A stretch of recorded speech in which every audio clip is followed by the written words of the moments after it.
Well, coming January 2025, we have the return of Donald J. Trump to the White House.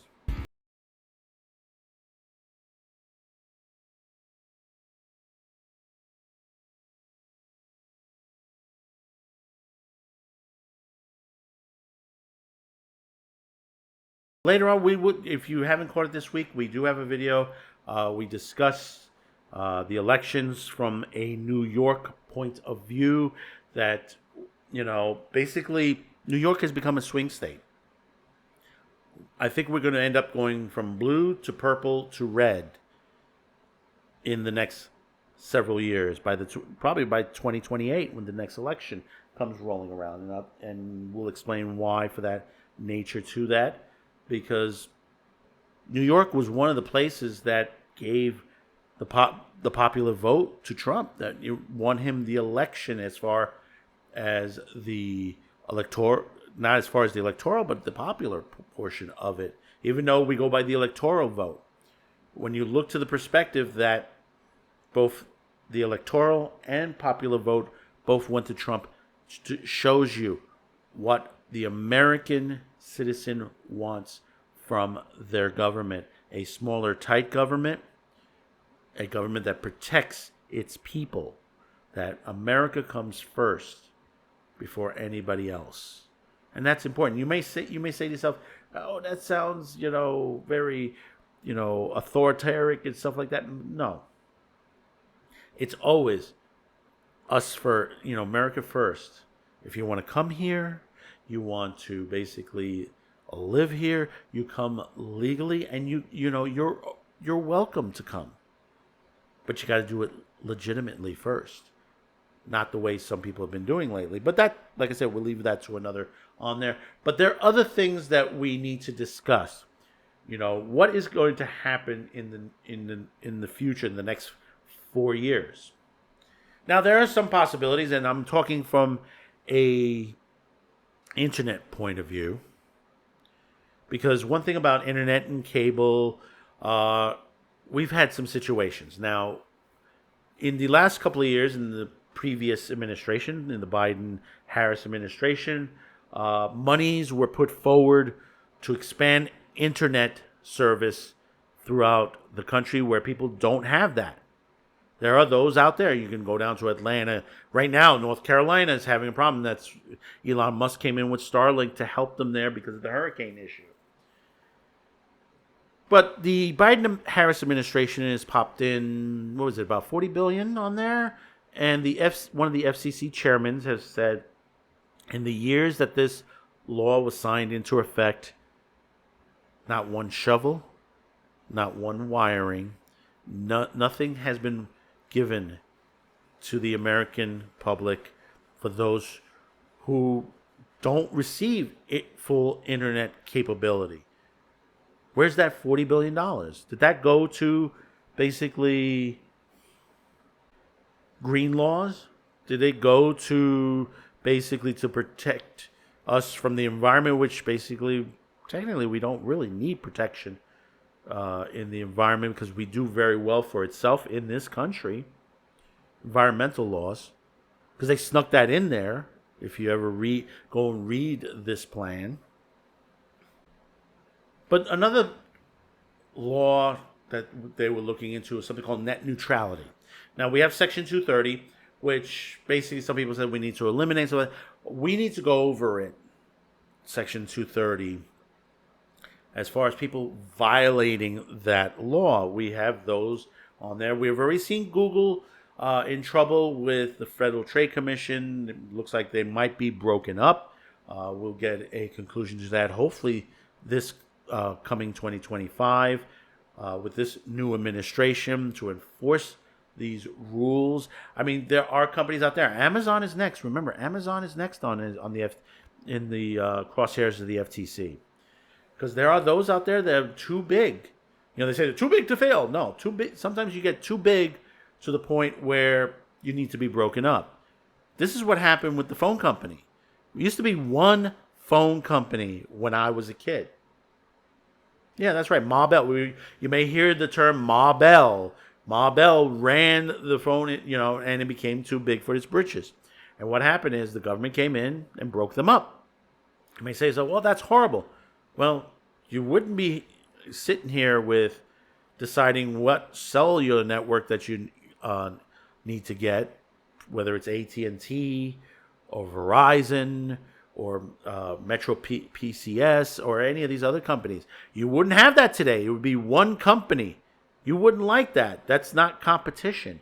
You don't have competition. Now, moving out of Section 230, you can go to net neutrality. One thing is very vague into itself. And I think it would stifle those who want internet service, of course. You look at this $40 billion thing that the FCC chairman talked about. People have not gotten yet internet service. They haven't broken. You might look at it 2025, 2026, 2027, 2028. Depends on who's in office. But look, we're going to look into this, and this came out of Cord Cutter also. Trump's presidency's victory expected to usher into the end of net neutrality. And we're going to read this into this. With Donald Trump projected, he's already won the U.S. presidency, and experts and advocates are bracing for significant policy shifts in several sectors, including telecommunications.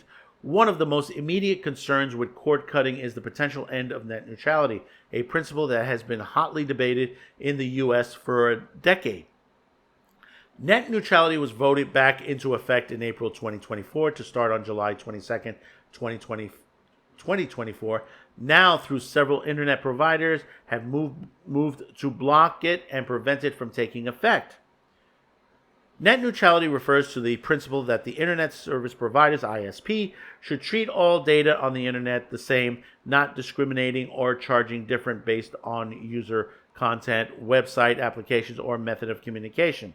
This principle enshrined in federal law during the Obama administration, but faced fierce opposition from many ISP and was dismantled under the President Trump's first term through actions by then FCC Chairman Ajit Pai.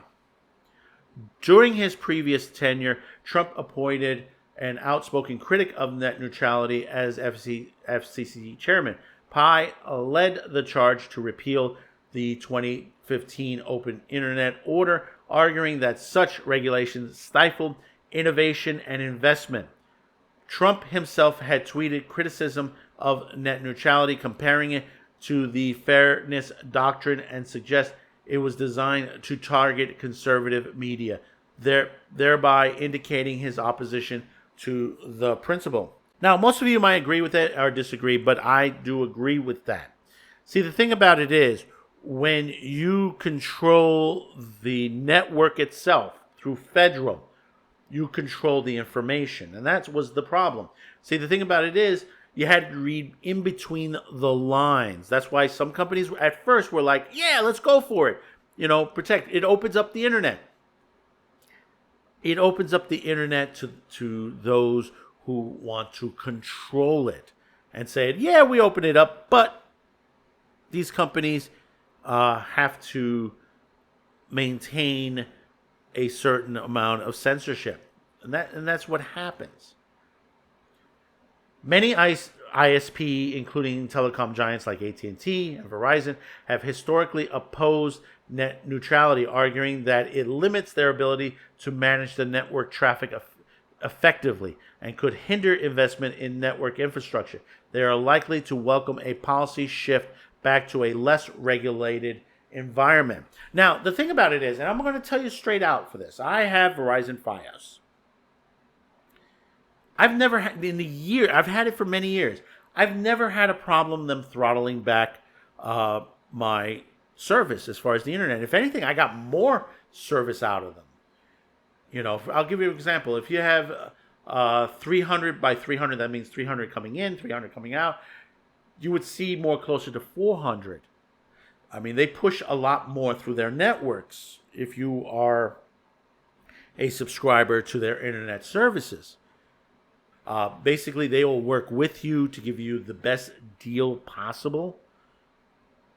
At points, they may give you your router for free to that nature. They might give you a base plan that is, very good for your price. And those of you out there who are over the age of 60, even though they've removed internet plans, the government used to pay for that. Hopefully now with this new administration, Trump administration, maybe we'll get that back.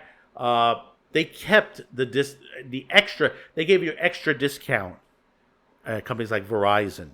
In other words, it was like if the government gave you $30, they gave you another $30 from the internet provider itself to keep you going. And when the law was not renewed, they kept that extra $30 on your account if you were over the age of 60. Let's read on. Net neutrality advocates and consumer rights groups express deep concern. The internet is a public utility. Without net neutrality, we risk the creation of an internet divided into fast lanes for those who can pay and slow lanes for everyone else. It's never happened. Stated a representative from a digital rights organization, they fear this could lead to increased costs for consumers and could stifle innovation by smaller content providers. Democratic leaders have already voiced their opposition, with some hinting at legislation efforts to counteract any executive action against net neutrality. However, with Trump's victory and likely supportive Republican majority in Congress, these efforts might significantly challenged. See, the thing is, and we've discussed this before, Ma Bell, if you keep everything under one level of government or basically corporate situation, you don't have competition. These companies, if you throttle back somebody, people are going to go elsewhere. They don't want to lose these consumers. They have enough problems with their some of these companies with their streaming, with their cable cord cutters, losing people to cable TV. They've changed their levels. Companies like Verizon Fios and Spectrum and several others that are now creating their own streaming boxes through companies like Google to basically use their boxes sort of instead of you buying a smart TV, you just get the cable box that basically on there. You'll have your cable channels, but also you'll be able to stream through the same box. You'll be able to watch it. That's what I have myself. I have a streaming box that basically I have access to my live channels, to what I want. And basically I have my apps. I have my Netflix. I have my Paramount.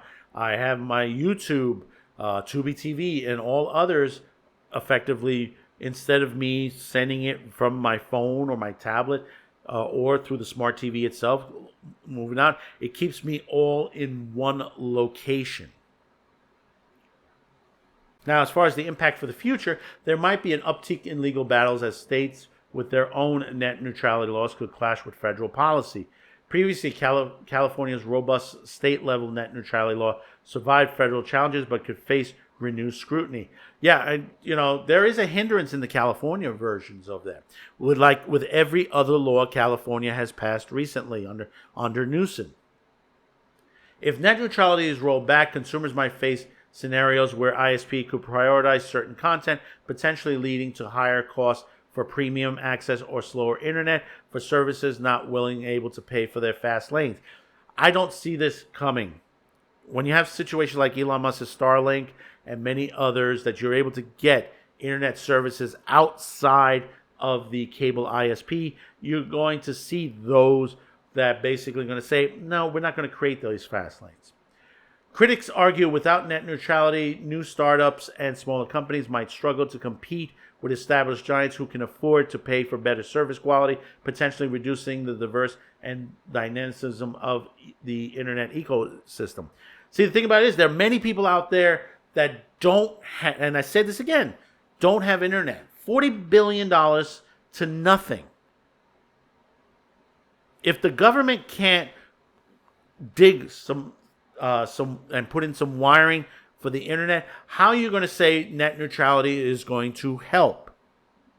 More government intervention is not needed. What we need is a just to stay the course with, of course, Section 230. Stay the course with the standard FCC regulations. If a company goes way above and hurts the consumer, you have the FTC out there to protect consumer rights.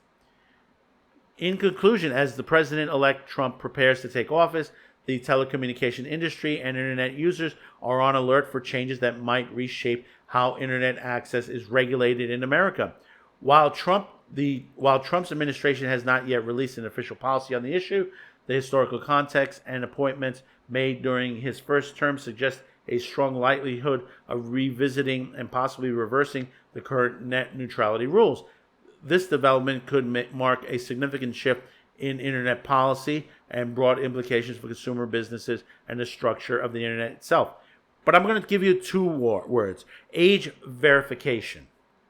Age verification hinders the internet user. Because of that, we're going to see SCOTUS rule on this eventually in the coming year. It's going to send it back, the Texas lawsuit, back to the Fifth Court of Appeals. Why? Because you have government intervention that will hinder accessing it, that you have to show your ID at the door, which most adults don't want to do that.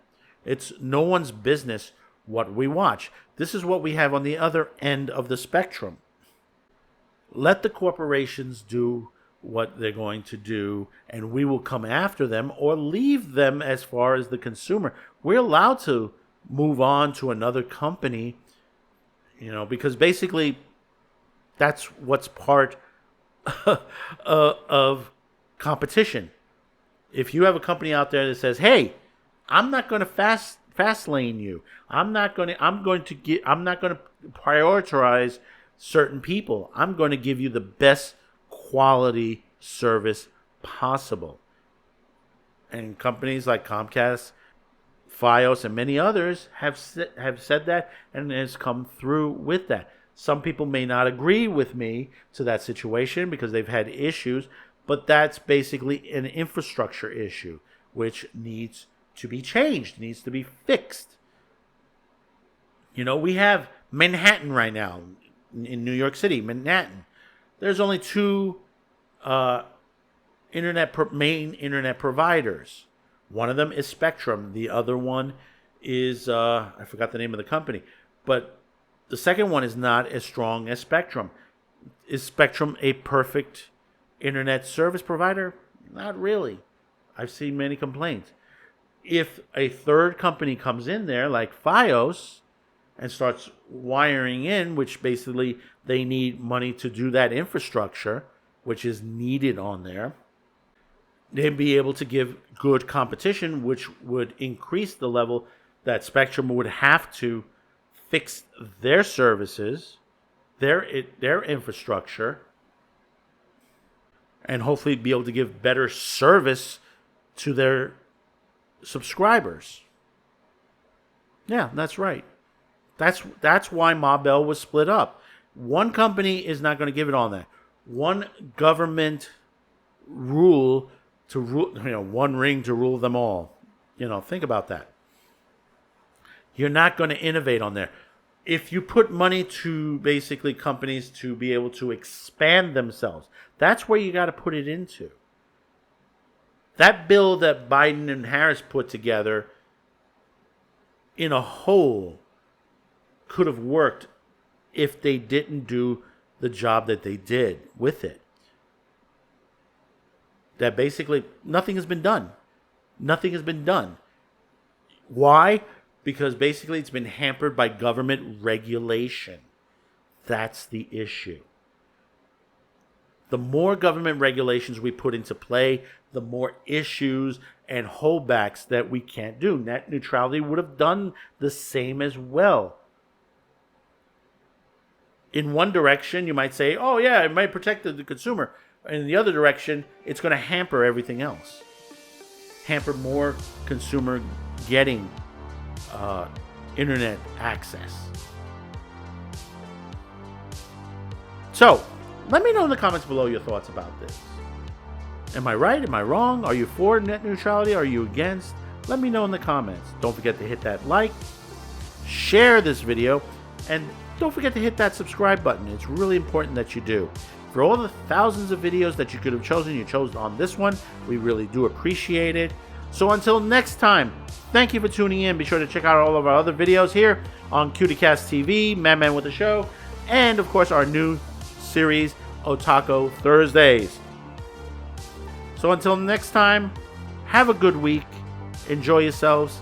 Get out. Get yourself some air before the real cold settles in. And bye-bye now.